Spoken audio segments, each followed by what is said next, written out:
সাফাকে নিয়ে যত প্রশ্ন সাফাকে করব।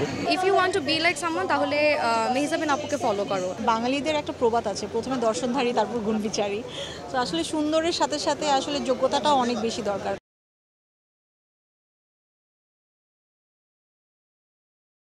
শোবিজে পা রাখার আগে আসলে আমি অনেস্টলি খুব একটা যে ক্যারিয়ার বা এটা নিয়ে ভাবতাম তা না, বাট শোবিজে পা রাখার পরে I heard it from so many people যে if you want to be like someone তাহলে মেহজাবিন আপুকে ফলো করো। নট অনলি ক্যারিয়ার ওয়াইজ, সে মানুষ হিসেবে কেমন বা সে সব কিছু কীভাবে হ্যান্ডেল করে। So I think I look up to her. So yeah, she is a very good example. আমার মনে হয় যে আমাদের অনুপ্রেরণা আসলে তো সিনিয়র যারা থাকে তাদের থেকে পাওয়া উচিত। There is no harm in that. So yeah, I really like her and her acting. আমার কাছে সফটওয়্যারই ভালো লাগে। যেমন আমার কাছে মনে হয় আমাদের ইয়াশ ভাইয়ের আমার একটা দর্শকপ্রিয়তা আছে, আমাদের দর্শক একসাথে জুটি হিসেবে খুব পছন্দ করে। বাট জোবান ভাইয়ের সাথে আমার খুব ভালো ভালো কাজ আছে। তো আমার অ্যাজ অ্যান আর্টিস্ট আমি আসলে খুবই নিউট্রাল। আমার দুইজনের সাথে কাজ করতে আমি এটা কম বেশি ভালো লাগে এটা আমি বলবো না। I like working with everyone. আমি আসলে অ্যাওয়ার্ড পাওয়ার জন্য অভিনয় করি না, আমি অভিনয় করে আনন্দ পাই অনেক আগে থেকেই, এবং সেটা আমার অভ্যাসও। আনন্দ পাওয়ার অভ্যাসে আনন্দটা একটা পুরস্কার, এটা বাড়তি পুরস্কার। দর্শকের সঙ্গে আমাদের একটা, আমার বলতে পারি এক ধরনের আত্মিক যোগাযোগ আছে। আত্মিক যোগাযোগ বলতে বোঝাচ্ছি যে যখন অ্যাক্টিং করি তখন আমি আনন্দিত হই, এবং আমি বিশ্বাস করি আনন্দ সংক্রামক, আনন্দ ছড়ায়, তাদের মধ্যে ছড়ায়। তো দর্শক আর আমরা একাকার।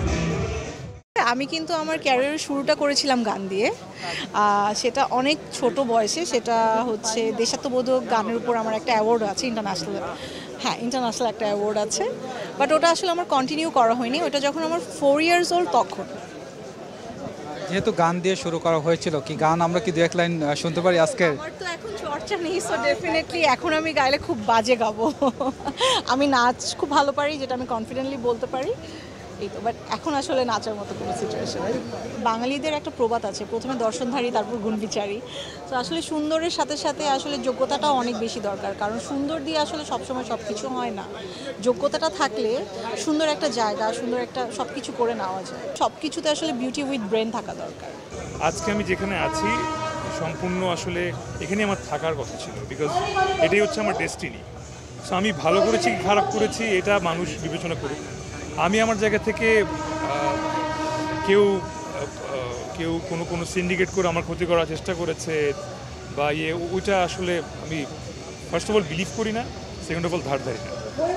সো আগে না হোক পরে সাকসেস আসবেই। সো অ্যান্ড আই থিঙ্ক আমার এখনও ঠিকঠাক বয়সই হয়নি, আমার এখনও অ্যাওয়ার্ড পাওয়ার বয়সই ঠিক মতো হয়নি। আমার একটু ম্যাচিউর হই, তারপর নয় অ্যাওয়ার্ড পাবো। সো দুনিয়াবাসী, আপনারা যারা আমাকে শুনছেন দেখছেন, সাফাকে নিয়ে যত প্রশ্ন সাফাকে করব। আর যদি কোনো যোগ্য পাত্র মনে করেন সাফাকে করার জন্য আছেন তাহলে প্লিজ আমার ইনবক্সে যোগাযোগ করুন।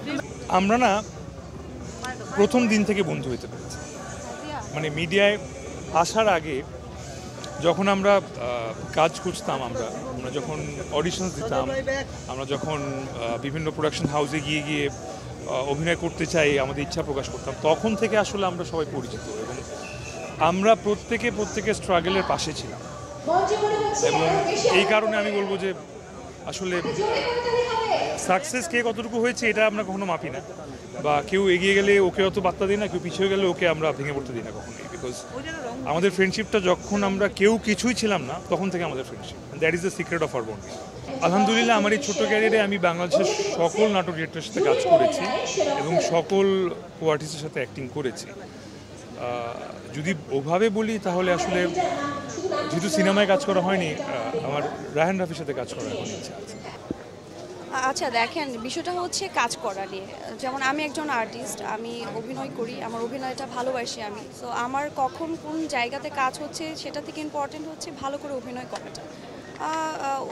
কে কোন প্ল্যাটফর্মে কিভাবে করছে, কখন করা উচিত এত আসলে ভাবি না, এত ভেবে কাজ কখনো করিও নি আর করতেও চাই না। অভিনয়টাকে প্রায়োরিটি দিচ্ছি, দর্শকের ভালোবাসা পাচ্ছি এবং এটা নিয়েই বেঁচে থাকতে চাই। সেটা যেই জায়গায় হোক, যেই মাধ্যমেই হোক না কেন, আমি চাই আমার অভিনয় দিয়ে মানুষের মাঝে পৌঁছানোর। তো সেটা নাটক হতে পারে, সেই প্ল্যাটফর্মটা OTT হতে পারে বা সিনেমা হতে পারে। হ্যাঁ। সাবস্ক্রাইব করুন, সঙ্গে থাকুন।